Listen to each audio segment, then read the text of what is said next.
स्वागत है आपका भारत वॉइस में। महाराष्ट्र में एक बार फिर से भारतीय जनता पार्टी इस कोशिश में लग गई है कि उद्धव ठाकरे की जो सरकार है या शिवसेना के नेतृत्व में जो वहां सरकार चल रही है उस सरकार को गिरा दिया जाए।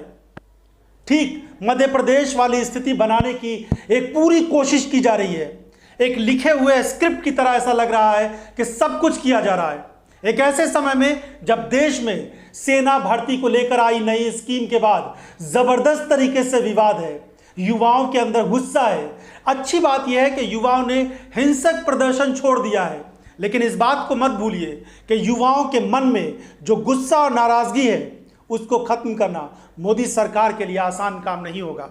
लेकिन बड़ी बात यह है कि भारतीय जनता पार्टी सत्ता की इतनी भूखी हो गई है कि अब उसे ऐसा लगता है कि देश के हर राज्य में उसकी सरकार होनी चाहिए। सोचने वाली बात है, एक चुनी हुई सरकार है शिवसेना के नेतृत्व में, वहाँ पर एनसीपी, कांग्रेस पार्टी, निर्दलीय और कुछ क्षेत्रीय पार्टियां एक एक सीट है जिनकी उनके साथ मिलकर महाविकास आघाड़ी एक सरकार चल रही है वहाँ पर। लेकिन इसके बावजूद उस सरकार को गिराने की एक बार फिर से कोशिश हो रही है। कहा जा रहा है कि 35 विधायक ऐसे हैं जो शिवसेना से बगावत कर चुके हैं या फिर सरकार को गिराने के मूड में आ चुके हैं। सच्चाई कितनी है इन सब चीज़ों में हर घंटे हर मिनट कुछ ना कुछ नई नई खबरें आ रही है।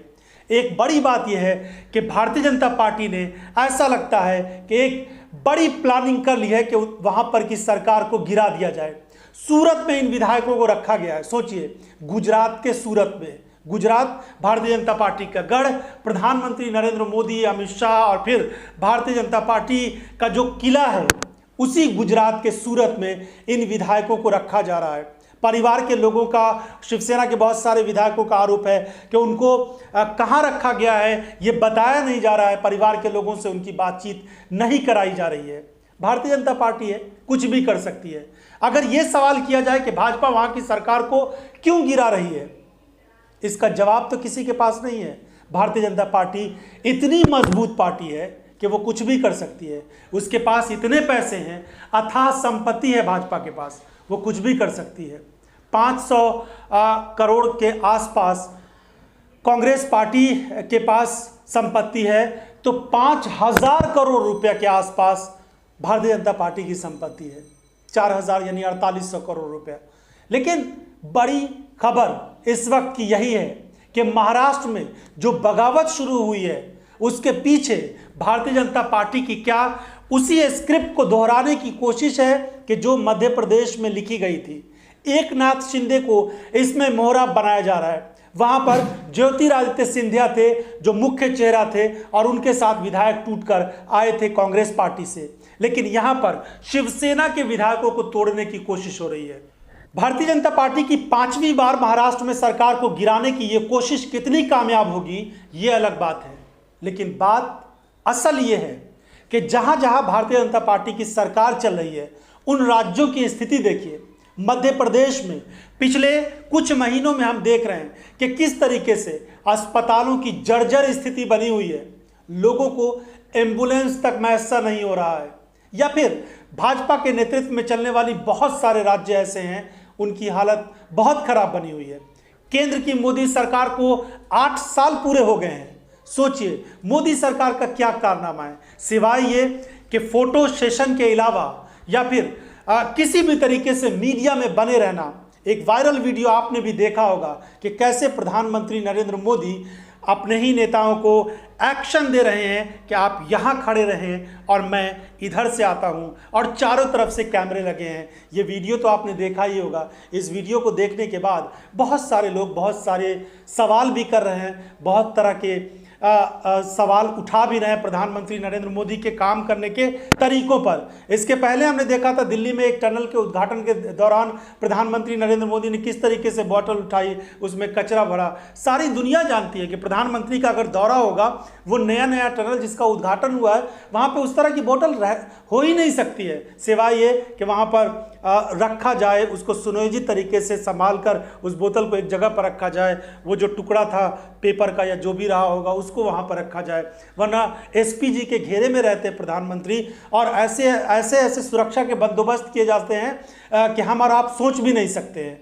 तो इन तमाम हालात के बीच ये लोग सवाल कर रहे हैं कि ऐसी स्थिति में जब देश की 70% आबादी 5 किलो अनाज पर अपना गुजारा कर रही है, अगर देखें आंकड़ों में तो लगभग 80 करोड़ लोग ऐसे हैं जो 5 किलो अनाज पर दिन गुजार रहे हैं। बेरोजगारी, महंगाई पर तो अब सवाल करना बेकार है, क्योंकि इन सवालों का कोई मतलब ही नजर नहीं आता है। सीधे हिंदू मुसलमान जैसे मुद्दों को लेकर मीडिया में भी बहस होती है और राजनीतिक पार्टियां भी चाहती हैं कि इसी तरह के हालात बने। सेना भर्ती का जो विरोध कर रहे थे नौजवान युवा, उसमें भी हिंदू मुसलमान एंगल निकालने की पूरी कोशिश की जा रही है, लेकिन सरकार काम कहां पे कर रही है? काम कुछ भी नहीं हो पा रहा है। देश की स्थिति दिन ब दिन खराब होती जा रही है कि जो भूखमरी के वैश्विक पैमाने हैं उसमें हमारा ग्राफ, ऐसी बहुत सारी ऐसी मिसालें हैं। पक्का मकान प्रधानमंत्री ने वादा किया था कि 2022 में देश के हर नागरिक को दिया जाएगा। कहाँ है पक्का मकान? बुलडोजर चला के बने हुए मकान को तो तोड़ा जा रहा है। पक्का मकान कहाँ से दे पाएंगे? प्रधानमंत्री नरेंद्र मोदी को सोचना चाहिए कि देश की जनता ने उनको मजबूत सरकार बनाकर दिया। एक बार नहीं, 2-2 बार बड़ी उम्मीदों के साथ दिया, लेकिन उसके सिले में देश की जनता को क्या मिला? सिर्फ जुमलों, वादों और फोटो सेशन के सिवा तो और कुछ भी नजर नहीं आ रहा है। जो बड़ी बड़ी मेजर चीजें हैं, प्रधानमंत्री कहते हैं कि जब कोई रिफॉर्म्स आता है, जब कोई बड़ा बदलाव आता है तो बहुत सारी तरह के सवाल उठते हैं।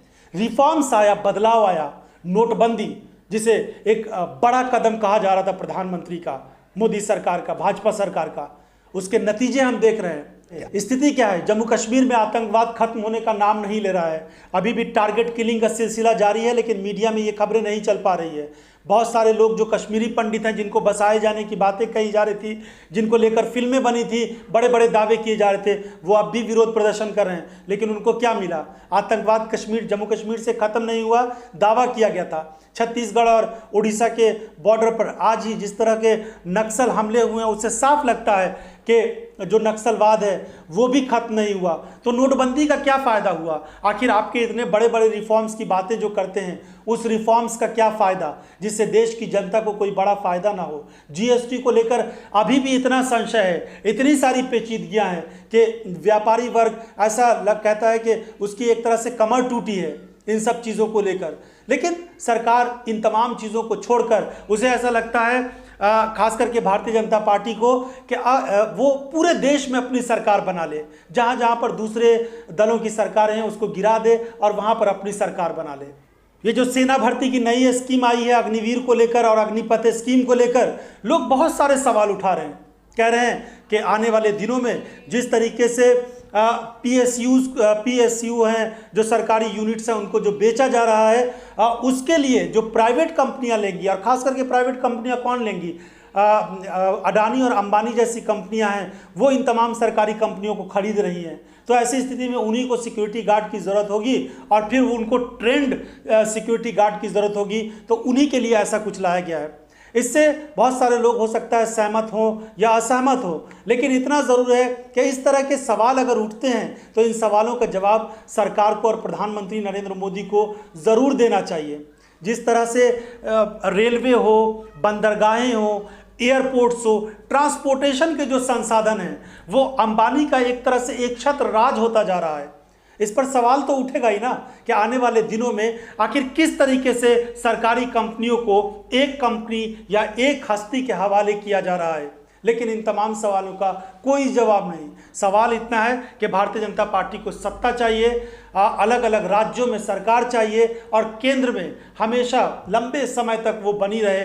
इसके लिए तमाम जो हरबे हैं वो अपनाए जा रहे हैं। तो महाराष्ट्र में शिवसेना ने भारतीय जनता पार्टी को कई बार बड़े बड़े झटके दिए हैं। देखना होगा कि इस बार जो भारतीय जनता पार्टी सरकार को अस्थिर करने की कोशिश कर रही है और जो विधायकों के बागी तेवर है उसको किस तरह से शिवसेना कंट्रोल कर पाती है। लेकिन इतना ज़रूर है कि देश की जनता ये चाहती है कि भाजपा जिन राज्यों में सत्ता में है, कम से कम उन राज्यों में उस तरह से सरकार चलाए कि देश की जनता खुश हो, खुशहाल हो, और खासकर केंद्र सरकार ऐसे काम करे जिससे देश की जनता फोटो, वीडियो और टीवी की बहस में उलझी न रहे, बल्कि उसकी सुविधाओं के लिए कुछ ऐसा काम किया जाए जिससे उसका जीवन थोड़ा सरल हो सके।